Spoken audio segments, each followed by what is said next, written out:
Peter Rabbit Series. Episode 1. The Tale of Peter Rabbit.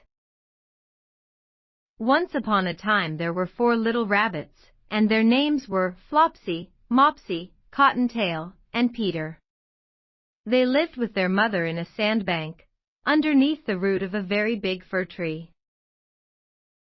"Now, my dears," said old Mrs. Rabbit one morning, "you may go into the fields or down the lane, but don't go into Mr. McGregor's garden. Your father had an accident there. He was put in a pie by Mrs. McGregor. Now run along, and don't get into mischief. I am going out." Then old Mrs. Rabbit took a basket and her umbrella, and went through the wood to the baker's. She bought a loaf of brown bread and 5 currant buns. Flopsy, Mopsy, and Cottontail, who were good little bunnies, went down the lane to gather blackberries. But Peter, who was very naughty, ran straight away to Mr. McGregor's garden and squeezed under the gate. First he ate some lettuces and some French beans, and then he ate some radishes. And then, feeling rather sick, he went to look for some parsley. But round the end of a cucumber frame, whom should he meet but Mr. McGregor? Mr. McGregor was on his hands and knees planting out young cabbages. But he jumped up and ran after Peter, waving a rake and calling out, "Stop, thief!" Peter was most dreadfully frightened. He rushed all over the garden, for he had forgotten the way back to the gate. He lost one of his shoes among the cabbages, and the other shoe amongst the potatoes. After losing them, he ran on 4 legs and went faster, so that I think he might have got away altogether if he had not unfortunately run into a gooseberry net, and got caught by the large buttons on his jacket. It was a blue jacket with brass buttons, quite new. Peter gave himself up for lost, and shed big tears, but his sobs were overheard by some friendly sparrows, who flew to him in great excitement, and implored him to exert himself. Mr. McGregor came up with a sieve, which he intended to pop upon the top of Peter, but Peter wriggled out just in time, leaving his jacket behind him, and rushed into the tool shed, and jumped into a can. It would have been a beautiful thing to hide in, if it had not had so much water in it. Mr. McGregor was quite sure that Peter was somewhere in the tool shed, perhaps hidden underneath a flower pot. He began to turn them over carefully, looking under each. Presently Peter sneezed, "Curtiscoo." Mr. McGregor was after him in no time, and tried to put his foot upon Peter, who jumped out of a window, upsetting 3 plants. The window was too small for Mr. McGregor, and he was tired of running after Peter. He went back to his work. Peter sat down to rest. He was out of breath and trembling with fright, and he had not the least idea which way to go.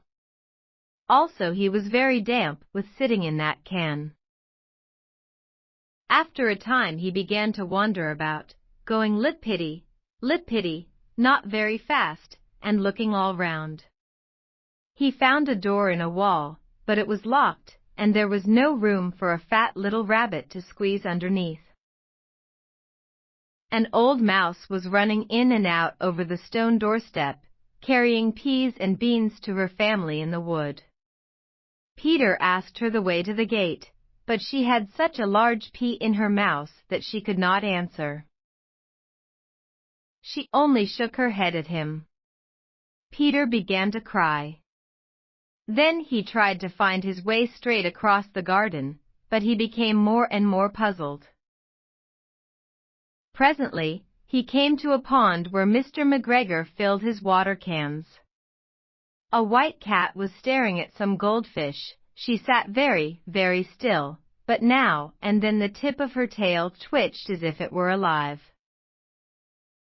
Peter thought it best to go away without speaking to her. He had heard about cats from his cousin, little Benjamin Bunny.